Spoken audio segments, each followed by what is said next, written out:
It began 4 months ago. I can remember it like it was yesterday. I had just finished uploading my documentary on Ashake and I was hyped. Finally it was out. The video took me 4 months to make. I know, ironic. 4 months again. The research, the shooting and the editing, everything took 4 months. Now I know you'll say, Favor, you're crazy. That's a ridiculous amount of time to spend on a video. What can I say, Sha? I'm a perfectionist, or slightly lazy at least. Okay, mildly lazy. Okay, average lazy. Are you happy now? So I was finally relieved to hit upload on the video and move on to the next thing. I mean, that is YouTube, right? You gotta keep feeding the beast. But wait though, all of a sudden, anxiety began creeping in. Wait though, so you spend another 4 months again or more making another video? This is a ton of work for just one video. And wait though, you have a second and third life too. Remember, you're a student first, and the baggage of that is already frying half of your brain. I mean, you're barely keeping afloat, aren't you? And also remember that you're a freelancer too, so your time isn't just yours anymore, is it? Doubts began creeping in. This is unsustainable. You have to change your content style. It's the only way. Should I give up this childish dream of being one of the greatest YouTubers in Nigeria? Should I just give up now that I haven't wasted too much time? All these questions in my head, and I didn't even have the answer to even one of them. It was all fuzzy and confusing in my head, so I caved in.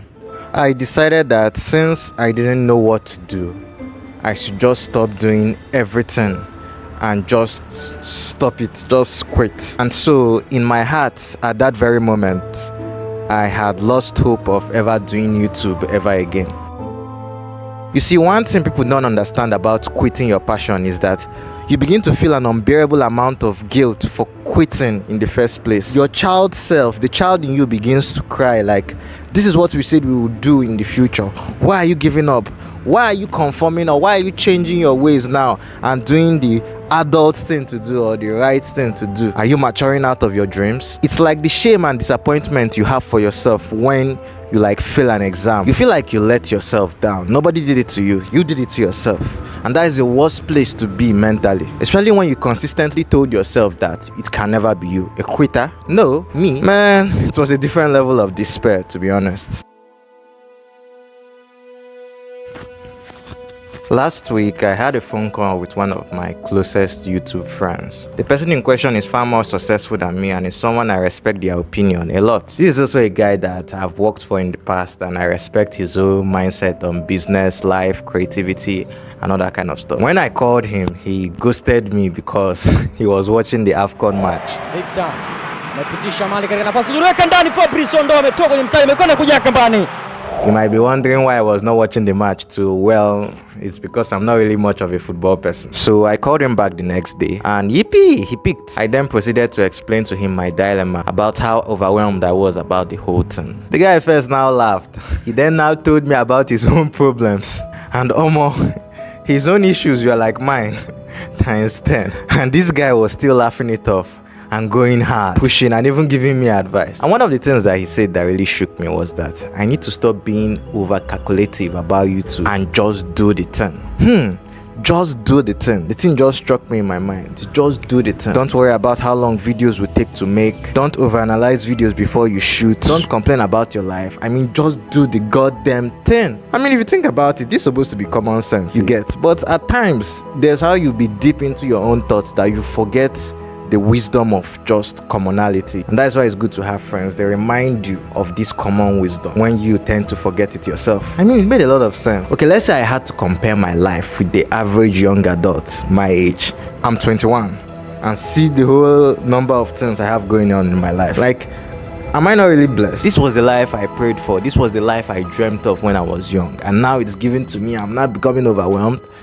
I feel ridiculous. At the end of the day, feeling sad, overwhelmed, or depressed all boils down to perspective. I don't know if there's someone out there currently going through what I went through, but if there is and you're watching this video, then that is the answer you've been looking for. Perspective. Change how you interpret things that happen in your life. Instead of seeing the negative aspect of things, choose to see the positive. Because trust me, everything has two sides. There is no dream, no achievement, nothing that you're even aspiring to get or you're thinking will make you happy that does not have both the positive and the negative. So if you constantly want to keep living in that limbo, then go ahead.